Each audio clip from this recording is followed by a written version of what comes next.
What's good, y'all, man? It's Lil Javi back with another video. You feel me? And today I got a decent little Street Javi Speaks for y'all. And then this one, I don't know how long this one gonna be. You feel me? I feel like I'm really gonna articulate my words correctly, so I ain't gonna have to talk that long. But I mainly just want to talk about some of the stuff that I've been learning, bro. But in this one, it's gonna be more formatted, and it's not gonna be in the Street Javi. I mean, not in the Street Javi, but Javier Life Journal format. This one is gonna be like actually me telling y'all stuff. So some of the stuff that I want to talk about in this video is gonna be like the elemental spirits. Um, should I talk about Egregores? Because if I talk about nah, I'm not gonna talk about Egregores, but I'm gonna talk about the difference between Tulpas, Egregores, and Servitors. You feel me? So I got you on that one. And what's the third thing we should talk about?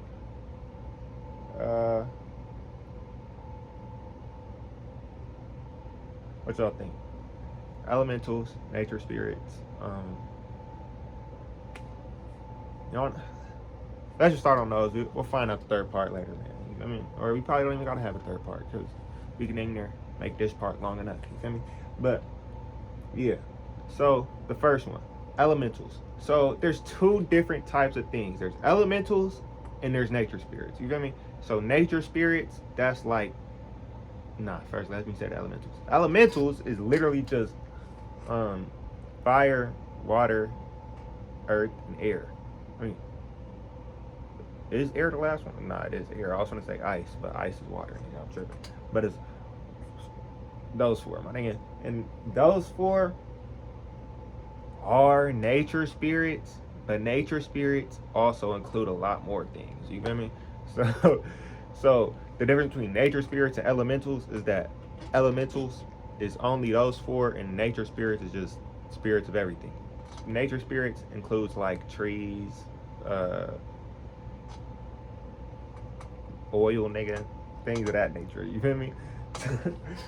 So some of the elementals, the main elementals that I know of, well, I know about all the elementals, but the main elementals are, for the fire, it's salamanders, and I think it's only salamanders, bro. Let me not. I'm thinking of fucking water. Water got two. The rest of them only got one, don't they? It's salamanders for fire. Water got undines and mermaids. Air got water got motherfucking not water. Earth got gnomes. What is fucking earth? No, not earth. What is water, my nigga? Let me find it because it's in my notes. Not notes, but it's in my journal. You know, I'll be writing all my all the things I learned in my journal on my computer. So I got hella shit in there. But the air elementals are called sylphs. See, I knew that, but I don't study air elementals, so I really wouldn't have guessed that. I'm gonna be honest. Like, it wouldn't have came up. I swear to God, I would never have thought sylphs. I would have probably said birds before I said sylphs, my nigga.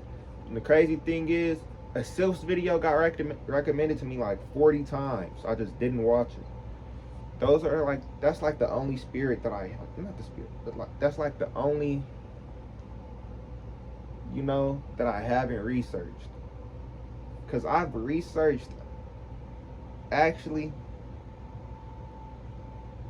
the fairies aren't elementals. Well, are fairies nature spirits, my nigga? Okay, so let's go. First, let's just talk about all the elementals. You feel me? Now I got my notes up so I can make it a little more articulated. You feel me? It's gonna be articulated, brother. So elementals are spirits that embody and are nigga saying big ass words. Elementals are spirits that embody and are intrinsically linked to the classical elements earth, water, fire, and air. These entities are thought to be personifications of the natural forces that govern the elements. The types of elements is number one, the earth elements, often referred to as gnomes. They are associated with the earth element and are believed to inhabit and influence rocks, soil, and minerals. Examples of earth elementals would be like gnomes and dwarves. You feel me? Number two would be the water elementals. These ones is known as, my bad, Undines are nymphs. They are connected to bodies of water and are believed to inhabit and influence rivers, lakes, and oceans. Examples of water elementals would be undines or mermaids. And then with fire elementals, they will be often called salamanders. You feel me? Charmander was also a salamander. That's fire elemental. It's, you know, have to put that connection. That's why that's why Charmander was a salamander looking thing. What the fuck is this? Yeah. Is that adding up now? You get that? You got that connection? It's making sense? It's making sense? That's clean. You feel me? I just made that connection too. Right there. Promise you I didn't know that 2 minutes ago. Promise you. So, air elementals, known as sylphs, they are often linked to the air element and are believed to influence winds, clouds, and the atmosphere. Examples of air elementals would be sylphs. That's what they said, she said the first time. So, characteristics of elementals are they are element specific. Each type of element is associated with a specific element and has characteristics and abilities related to only that element. The purpose and role of them is to often guard and maintain their respective element, ensuring balance and harmony within their domain. Within mythology and folklore, elementals are rooted in various mythologies and folklore, often depicted as mystical beings that can be both benevolent and malevolent. So, with not undines, with elementals are like supposed to be on the astral plane of the earth realm. So we also stay on the astral plane. No, we're on the physical plane. But we inhabit the astral plane. So we're taking up the same space, but it's only people that are aware of the astral plane that's able to see that. And you probably also you probably don't gotta do those rituals. You could definitely just see that. But, you feel me? You gotta be, I would say, more clairvoyant, or I don't really don't know how it works. I don't know. Hey, I'm just Javi here. But nature spirits. The definition of nature spirits is nature spirits are broader in scope than elementals. They include any spirit associated with natural forces, landscapes, plants, and animals. Nature spirits are believed to inhabit and oversee all aspects of the natural world. The types of nature spirits are: number 1, tree spirits, also known as dryads. These spirits are linked to specific trees and forests. I'm tripping. Examples of these would be dryads and hamadryads. And then the water spirits, similar to water elementals, but they encompass a broader range of water-ranged entities, including those not directly tied to the classical elements, would be like naiads and water sprites. You feel me? And then with the third one would be mountain and rock spirits associated with mountains, rocks, and geological.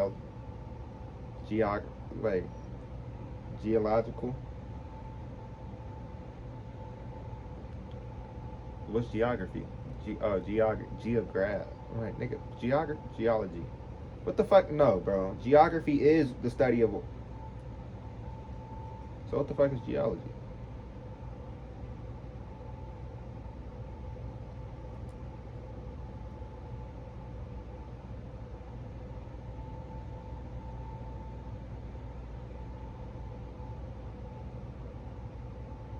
Okay, they're both dead.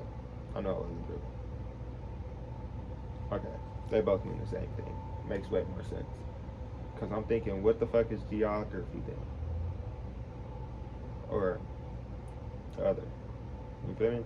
But examples of mountain spirits would be mountain sprites and mountain spirits and stone spirits. And then animal spirits connected with animals, often seen as guardians or embodiments of specific species, would be like totem spirits and animal guides.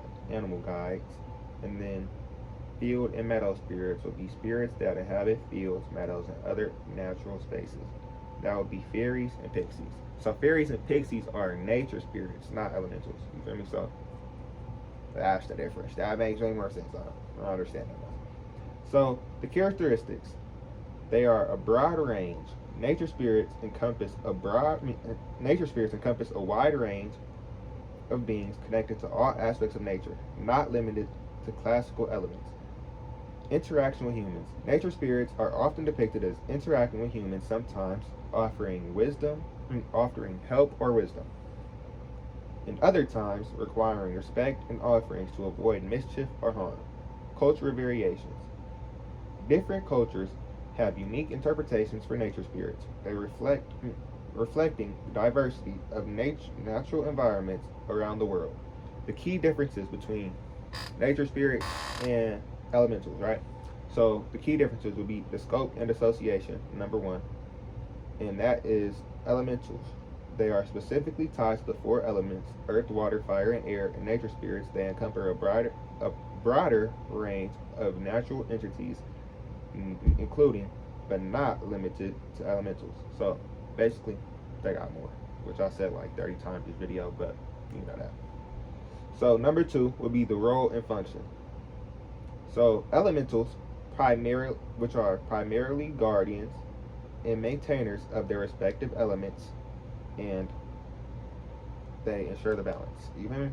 Oh, they ensure balance within the natural forces. So nature spirits, right? They oversee and inhabit various natural features and landscapes with roles that can vary widely depending on the spirit and its domain. You get me?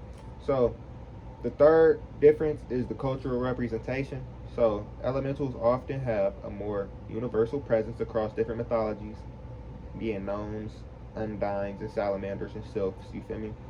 So, and then with nature spirits, they are represented in more diverse ways across different cultures, with unique local spirit traditions such as dryads in Greek mythologies and fairies in Celtic folklore. You feel me?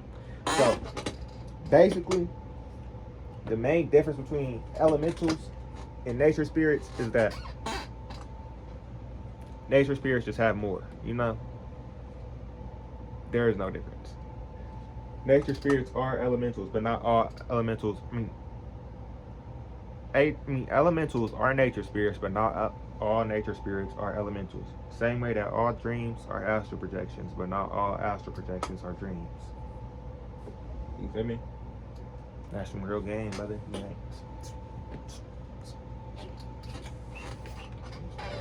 But yeah.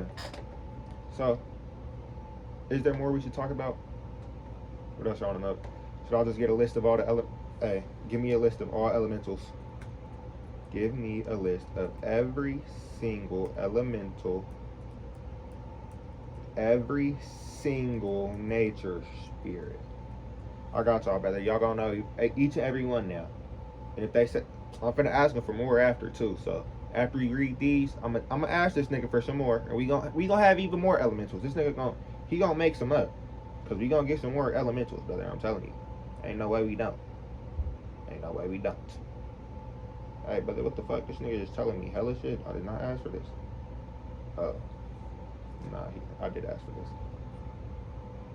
this. Tripping. Damn. Okay, they told me everything.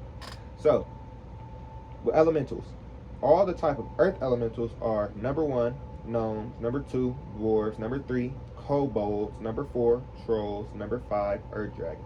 All the water elementals, 1, undines, 2, nymphs, number 3, mermaids or mermen, number 4, naiads, number 5, water sprites, number 6, sea serpents, and number 7, selkies. Okay, with the fire elementals is number 1, salamanders, number 2, fire drakes, number 3, phoenixes, number 4, the jinn. Well, jinns aren't fire elementals. What they meant with jinns, like the reason why jinns are seen as fire is because they're just what they call spirits. Because spirits are light and flame is associated with light. It was very old days, you know. Of course they were related to that. But no. I don't well, that's just my interpretation. I think jinns are more like just genies, I guess. but they said jinns count as them in Islamic lore. And then the last type of fire elemental is a fire sprite. And then the air elementals are sylphs, number 1 sylphs, number 2 fairies, number 3 zephyrs, number 4 air dragons, and number 5 cloud spirits.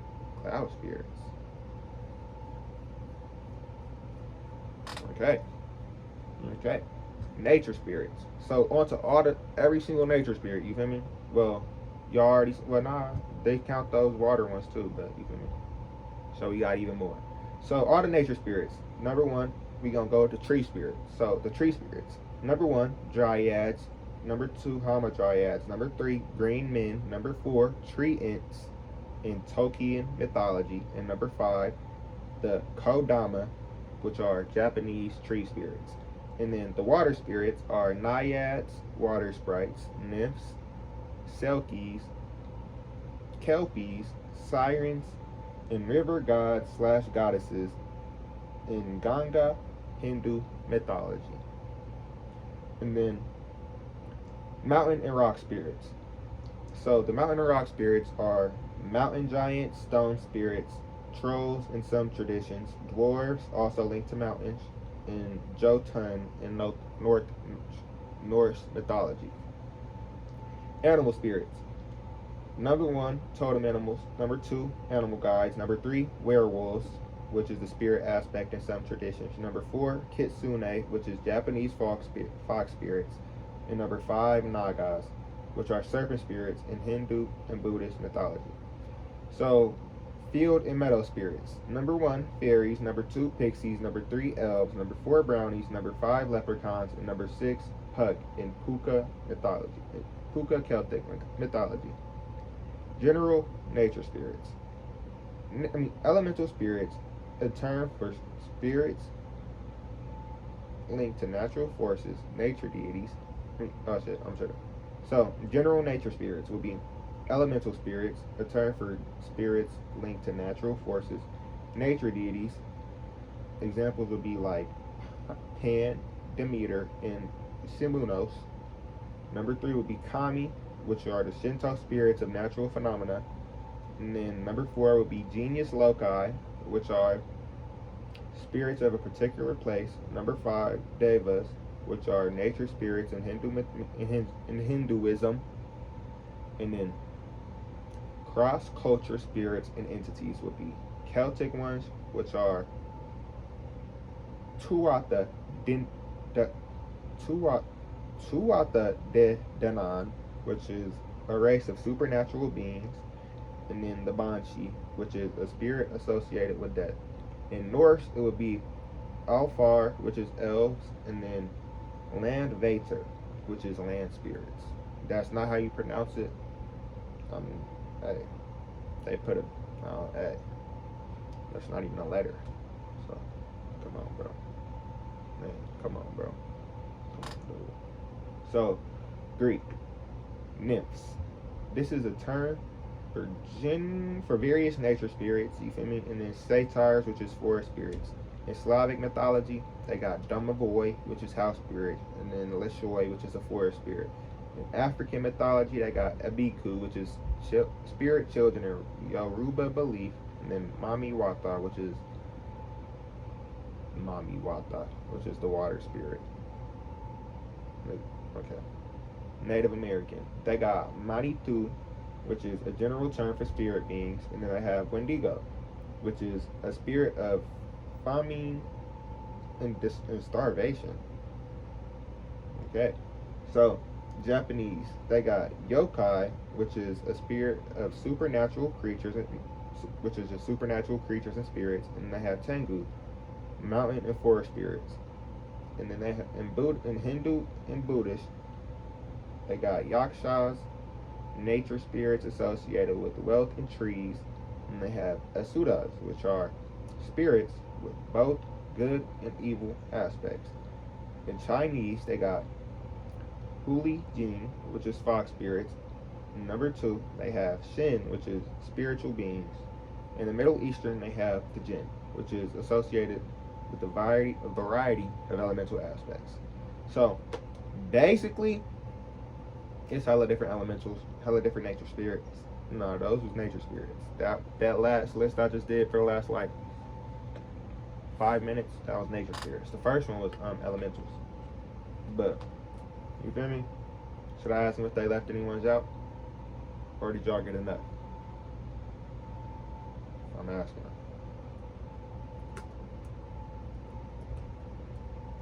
Did y'all leave any out? Question mark.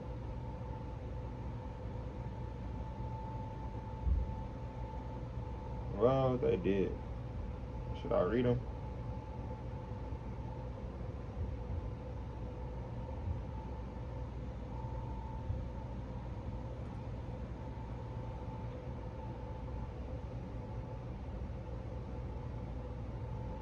My bad, I gotta wait for it to finish loading.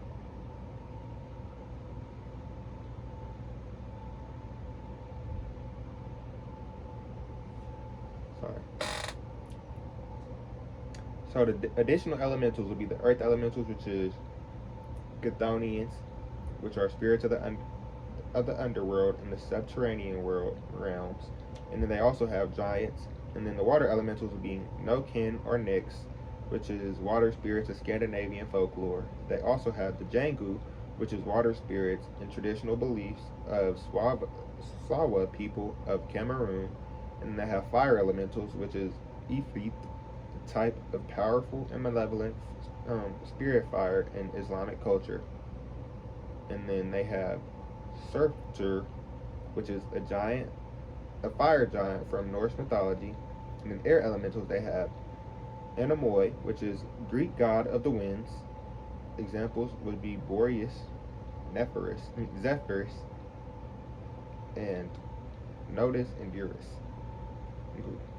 Garuda, a large bird-like creature from Hindu and Buddhist mythology. Additional nature spirits will be tree spirits such as Rusalki, and then the Jinn of trees. The water spirits will be Afant and Vadianoi. The mountain and rock spirits will be Bergist and Hatubelari. I'm sorry, let me try to pronounce that. Hatui Buari, which is a dragon-like mountain spirit from Solomon Islands in mythology. Oh, from Solomon Islands mythology. Okay. Dragon-like mountain spirit. Right. No, I didn't say that to shut up. I said that to get it in my mind. So, animal spirits. Periton, which is mythical creatures combining stag and bird features.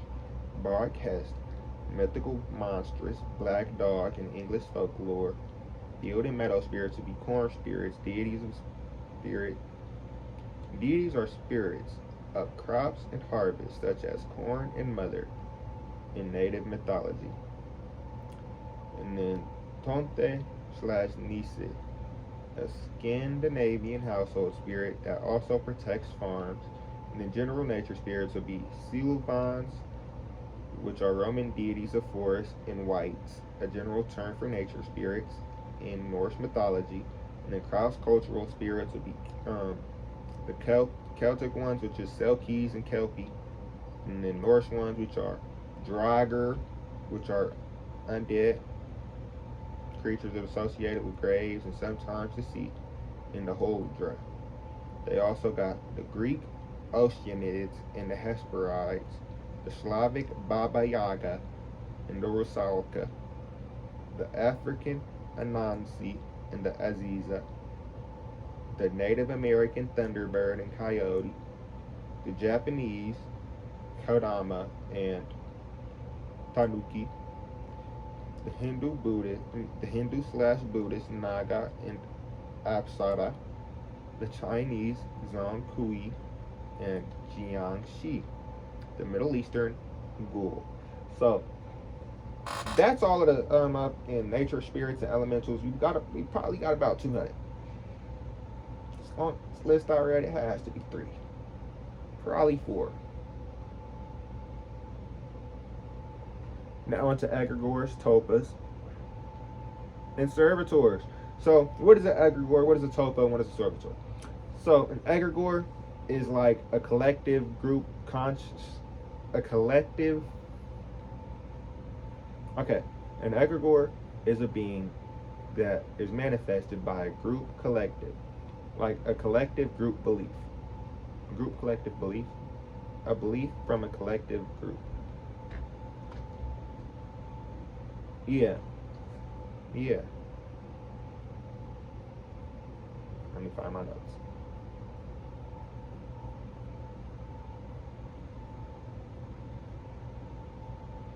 Okay, so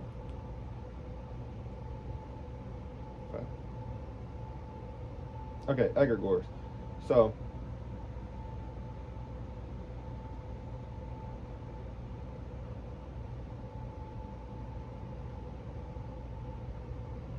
oh, so why was my notes like that? Okay, so origin and definition. The term egregore comes from the Greek word egregoi, meaning watchers or guardians. This term has roots in Western occultism and is associated often with group dynamics and collective consciousness. Definition. An egregore is a collective thought form created by the combined energy and focus of a group of people. It represents shared intentions, emotions, and goals of the group and can influence the group's behavior and experiences. So, basically, what an egregore is, it's like a spirit associated with a specific topic or a specific thing. So, let's say, I'm not even gonna give an example. There are egregores literally associated with everything. There are egregores associated with this Febreze logo. It's gonna make people buy this Febreze over the motherfucking. What's another air company? See, the Febreze egregore. It's gonna make you think, oh yeah, bro, I'm not fucking with no other air companies. No, you're not fucking with that. But where is? Do I only use Febreze? See, I'm telling you. But what's that other one called? List.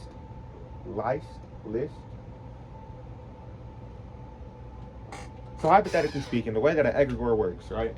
So an egregore, let's say you buy from Nike.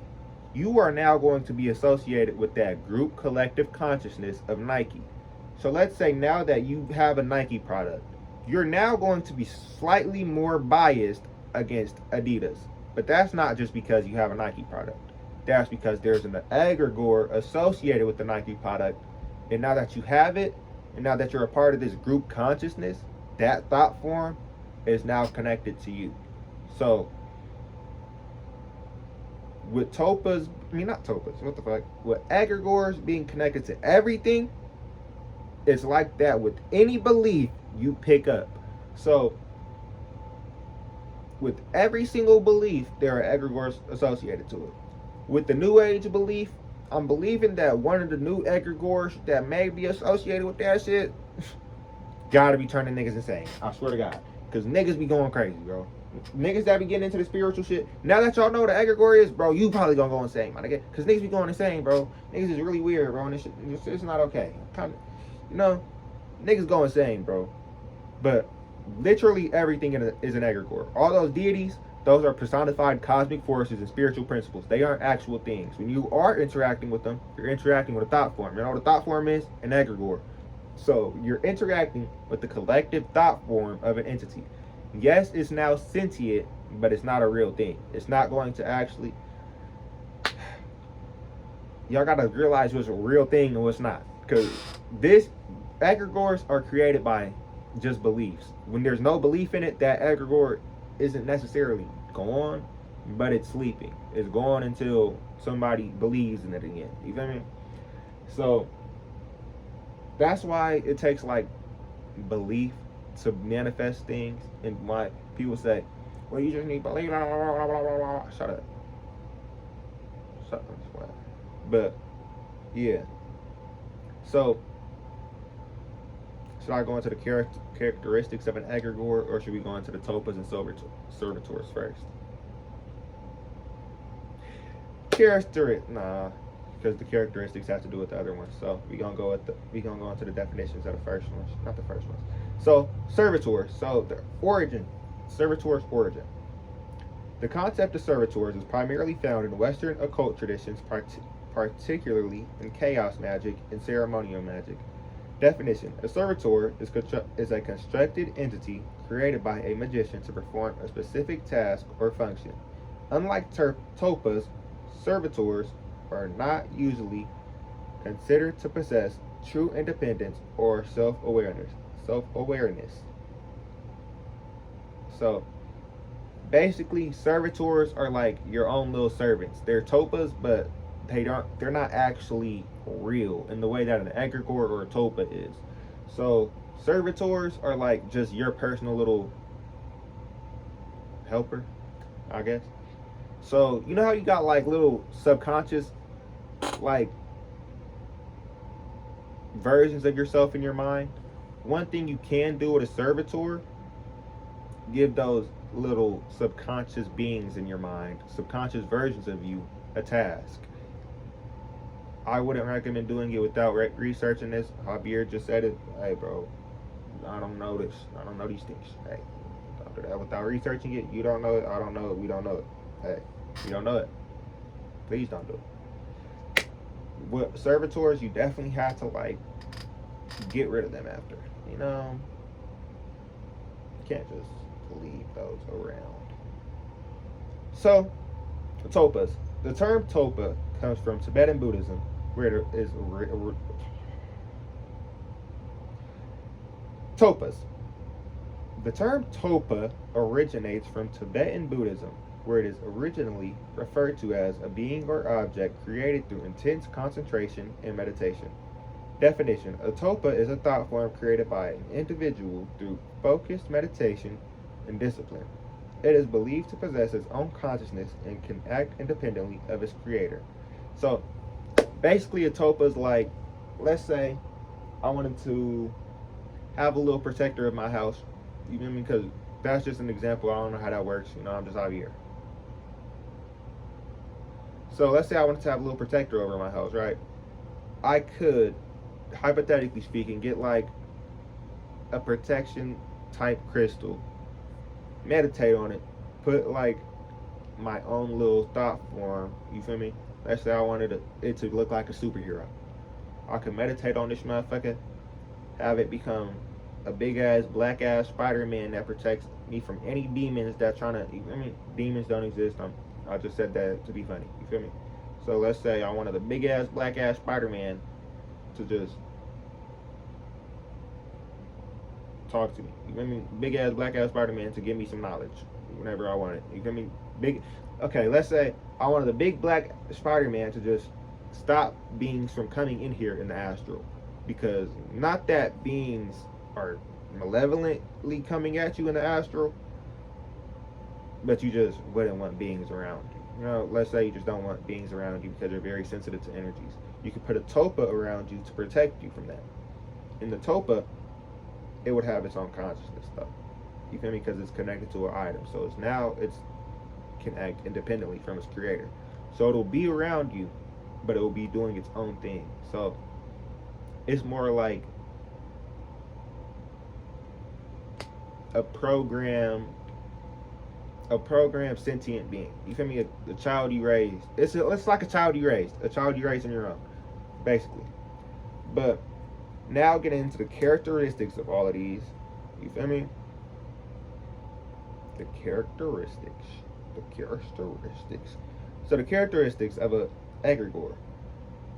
So egregores require collective creation. Unlike tulpas and servitors, which are created by individuals, egregores are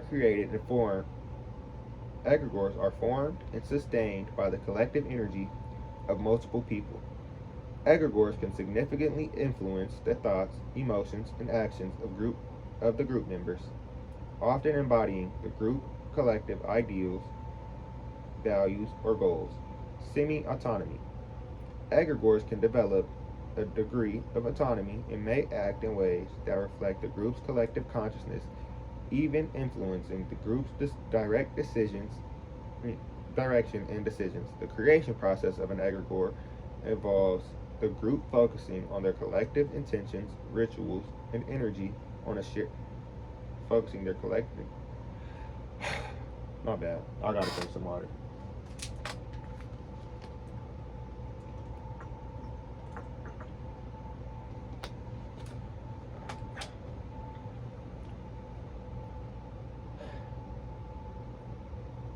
Okay, so the creation of an egregore involves the group focusing their collective intentions, rituals, and energy on a shared symbol, idea, or goal. Over time, the egregore gains strength and presence and forms the ongoing input and attention of the group members. So, with a tulpa, the characteristics of a tulpa are copas. Fuck, nigga. Tulpas are known for their high level of autonomy. Once created, they can develop their own thoughts, feelings, and personalities. Purpose. Initially, tulpas may serve specific purposes such as companionship or spiritual growth, but over time they can evolve to take on new roles based on their interactions with their creator and their environment. Interaction. Tulpas can communicate with their creators and often develop a distinct interactive relationship. Creation process. The creation of a tulpa involves prolonged and intense mental focus and visualization. Practitioners engage in regular meditation sessions during which they visualize the tulpa's form, personality, and attributes. Over time, the tulpa is believed to gain independence and self-awareness. Servitors characteristics. Utility. Servitors are designed for a clear, defined purpose and are usually created to serve their creator's specific needs, such as protection, healing, or performing particular tasks. Dependent. Servitors are generally considered dependent on their creator for instructions and energy. They do not have the same level of autonomy or self-awareness as tulpas. My bad. Y'all know I used to take a speech class when I was a kid? That's why I be stuttering so much. I don't stutter when I talk normally. I don't think. But sometimes when I'm reading, I accidentally talk in a kid voice, so my R's come out hella weird. You feel me? I don't know why that should be happening, but it do. I can come out cause in up until third grade, I wouldn't know how to pronounce my R's. Oh,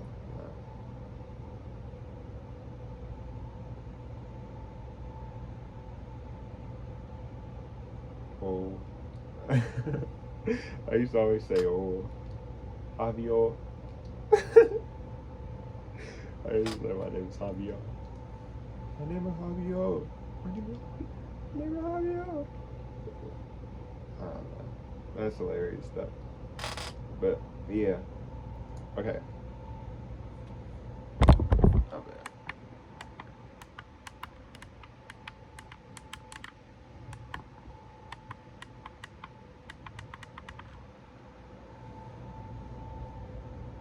Okay, so this makes it a lot easier. I can see a lot better now. I'm not gonna lie. I should have been did that. Probably look better too. I'm just playing. Sorry. Okay, okay. Let's get back into it.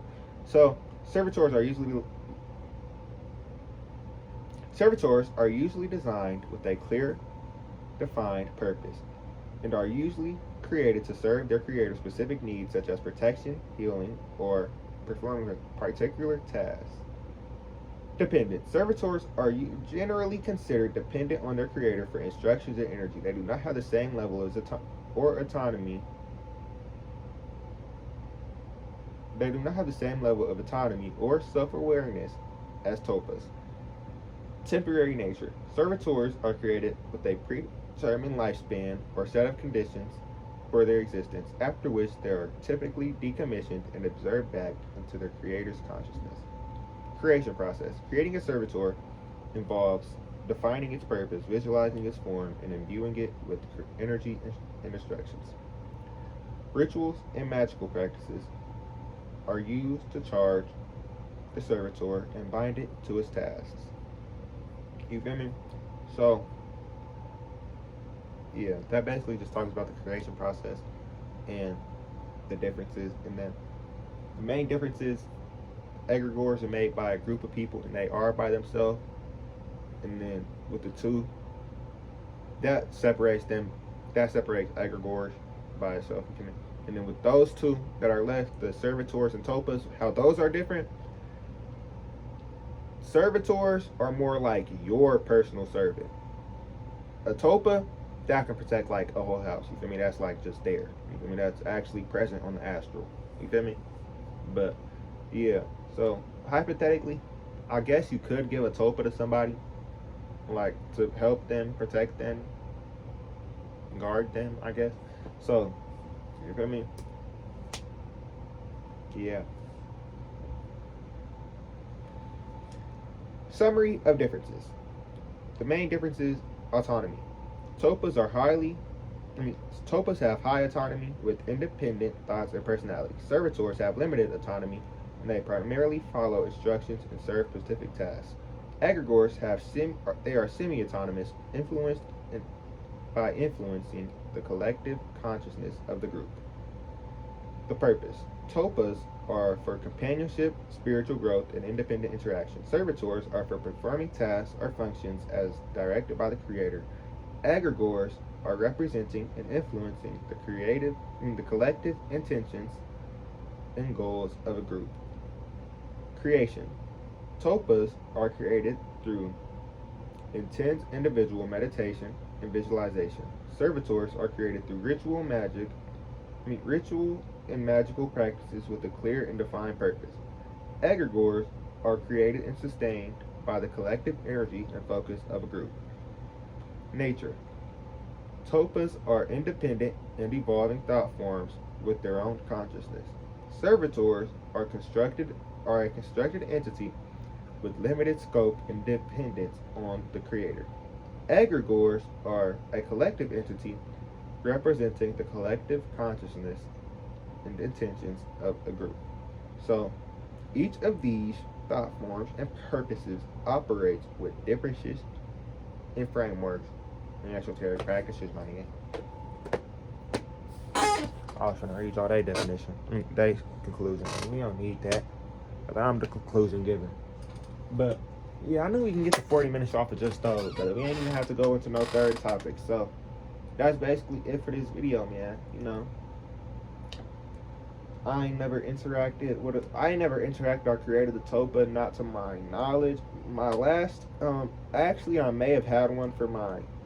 Nah, I don't think that was a tulpa. I think that was just that was just a crystal. That was a crystal with a set intention, but it's broken now. So you know how it go.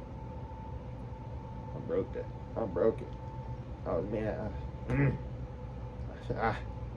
Like what? Yeah. In my chest, crack my crystal. I should feel. I said, I said, Yeah, I said, sorry.